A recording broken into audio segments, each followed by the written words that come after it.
अगर आपने इतना बड़ा बोला मैं मीटिंग करूंगा, कुछ तो निकले वहां से। मुझे तो लगा था इस्तीफा दे देंगे, लेकिन वहां तो वही हुआ या नहीं नहीं दिया। अगर उमर साहब मेरा माने, एक बरादराना एक मशवरा है, जिनने ये मैनिफेस्टो बनाया वो पहले उनको पकड़े कि यार आपने बनाया क्या था। बहन है, कुछ भी बोल सकती है, कोई बात, उसमें हमें कोई मलाल नहीं हो।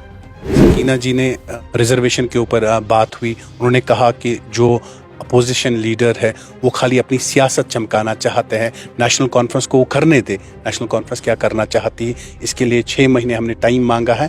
वो रिजर्वेशन के ऊपर बिल्कुल हमने टीम भी तश्कील दी है। नहीं, वो उनका व्यू पॉइंट है, उसमें क्या है, उनका अपना व्यू पॉइंट है, हमारा अपना व्यू। मसाला नहीं मिलेगा तो हो गया। बहन है, कुछ भी बोल सकती है, कोई बात नहीं, उसमें हमें कोई मलाल नहीं होता। ये जो सरकार है, अगर आप देखेंगे, हर वादे से ये पीछे मुकर रही है।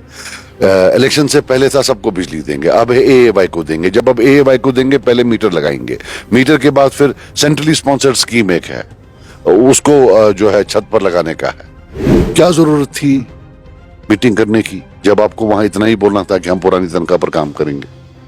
वो बोला ना उसने उसको कि तो मेरी तनख्वाह बढ़ा दो। देखिए, जो इन्होंने मैनिफेस्टो में प्रॉमिस किया है उतने पावर्स तो है, उसकी मैं गारंटी देता हूं, वो पावर्स है।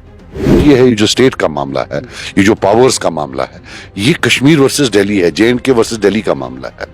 इसमें सबको इकट्ठे होना है और रिफिल नहीं करना चाहते हैं, वो एक ये। बट हमें स्टेट मिलना चाहिए, हमें लॉ एंड ऑर्डर मिलना चाहिए, हमें हमारे वोट का वही हक होना चाहिए, वही पावर होनी चाहिए, बल्कि ज्यादा होना चाहिए। हम तो 370 वाले हैं।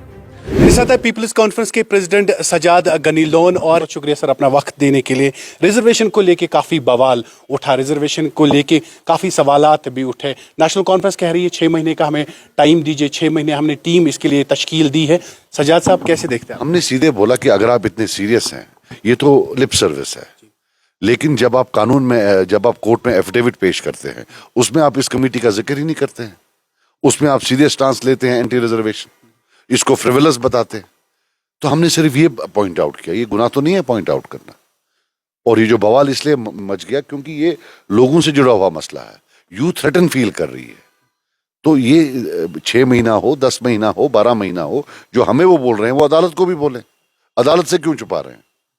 सकीना जी कह रही है आप क्यों नहीं असेंबली आए, आपने क्यों उसके ऊपर बात नहीं की? मैंने कहा उस एफिडेविट के ऊपर उन्होंने बात नहीं की जो रिजर्वेशन के लेके सजा। एफिडेविट 2 दिन पहले किसी केस में जो है सरकार ने भरा। जब आपने रिजर्वेशन को लेके बात की, जिसका जो आपने कल से ही देखा सोशल मीडिया पे बवाल है, नेशनल कॉन्फ्रेंस ने इसके ऊपर कहा कि हमने टीम दी, आज भी एक मीटिंग इसके ऊपर तश्कील दी है SKICC में। आपको क्या लगता है सर? नहीं, मुझे नहीं लगता है, क्योंकि ये जो सरकार है, अगर आप देखेंगे, हर वादे से ये पीछे मुकर रही है। इलेक्शन से पहले था सबको बिजली देंगे, अब एएवाई को देंगे। जब अब एएवाई को देंगे, पहले मीटर लगाएंगे, मीटर के बाद फिर सेंट्रली स्पॉन्सर्ड स्कीम एक है, उसको जो है छत पर लगाने का है, तो वो भी वहां से आएगा। 25 लाख घर हैं, बोला था सबको देंगे, अब बोलते हैं 2 लाख को देंगे, 40,000 पर ईयर।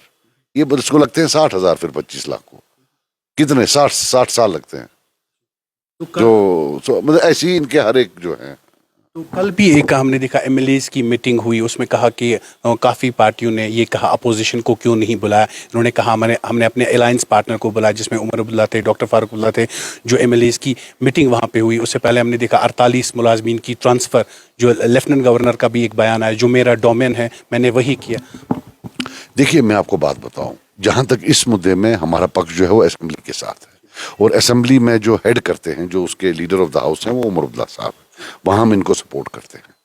लेकिन क्या जरूरत थी मीटिंग करने की, जब आपको वहां इतना ही बोलना था कि हम पुरानी तनख्वाह पर काम करेंगे। वो बोला ना उसने उसको कि मेरी तनख्वाह बढ़ा दो, तो मालिक ने बोला नहीं, बोला मेरी तनख्वाह बढ़ा दो। फाइनली उसने बोला तो नहीं बढ़ाए तो क्या करेगा, बोला कुछ नहीं, पुरानी तनख्वाह पर काम कर दूंगा। उसलिए अगर मीटिंग बुलाई नहीं थी तो क्या फायदा था। पॉइंट ये है, ये जो स्टेट का मामला है, ये जो पावर्स का मामला है, ये कश्मीर वर्सेस दिल्ली है, जेएंडके वर्सेस दिल्ली का मामला है। इसमें सबको इकट्ठे होना है। एक इंसान की antics, we can not sacrifice state because एक इंसान को अपने आप को कंडक्ट करना नहीं आ रहा है। अगर आपने इतना बड़ा बोला मैं मीटिंग करूंगा, कुछ तो निकले वहां से। मुझे तो लगा था इस्तीफा दे देंगे, लेकिन वहां तो वही हुआ या नहीं नहीं दिया।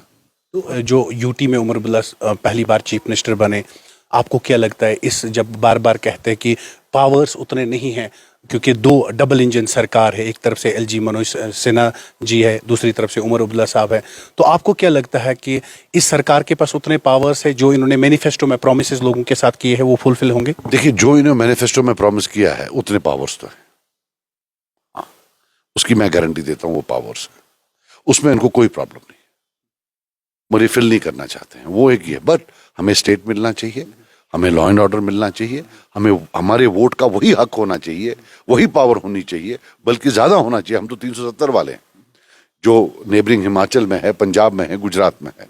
लेकिन ये कहना कि इनका इलेक्शन मैनिफेस्टो चल नहीं पाएगा बिकॉज ऑफ नो, वो गलत है, वो ही झूठ बोल रहा है। एग्रेशन नेशनल कॉन्फ्रेंस का दिखता था इलेक्शन से पहले 370 पे बात, 35A पे बात, स्टेटहुड पे बात, मगर आप वो धीरे धीरे एग्रेशन कम होता हुआ नजर आया। हम लोगों से उनसे पूछे जिनने वोट डाला उनको, वो तो उनको। सजाद साहब को क्या लगता है? नहीं, मुझे तो लगता है ये मतलब आई डोंट नो, जिनने इनको, अगर उमर साहब मेरा माने, एक बरादराना एक मशवरा है, जिनने ये मैनिफेस्टो बनाया वो पहले उनको पकड़े कि यार आपने बनाया क्या था, ये तो हम अफोर्ड ही नहीं कर सकते थे। The problem lies in their manifesto, problem lies in their lies, उनकी जो झूठ है उस वो प्रॉब्लम है।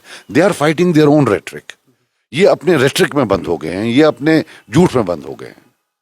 बाकी ये एक चीज तो हकीकत है, गरीब स्टेट है, पैसा कहां से लाएगी, लेकिन ये तो इनको पता थी, इनने तो स्टेट 50 बार चलाई हुई है पहले। सर, आरजी मुलाजमीन का काफ़ी लंबे समय से मसला है, उसके ऊपर टीम भी तश्कील दी गई 2014 में भी, अब भी उसके ऊपर कमेटी बनाई गई, आपके पास भी आरजी मुलाजमीन आए अपनी फरियाद लेके।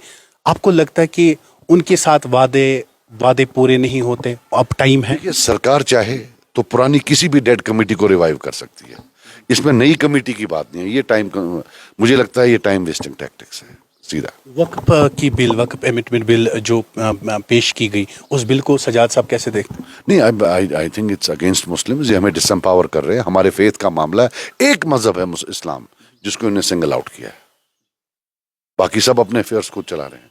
अगर हम में कोई गलती हो तो हम मुसलमान खुद ठीक करेंगे, हमें बीजेपी की जरूरत तो नहीं है, वो तो ऐसे भी मुसलमानों के पीछे पड़े हुए हैं।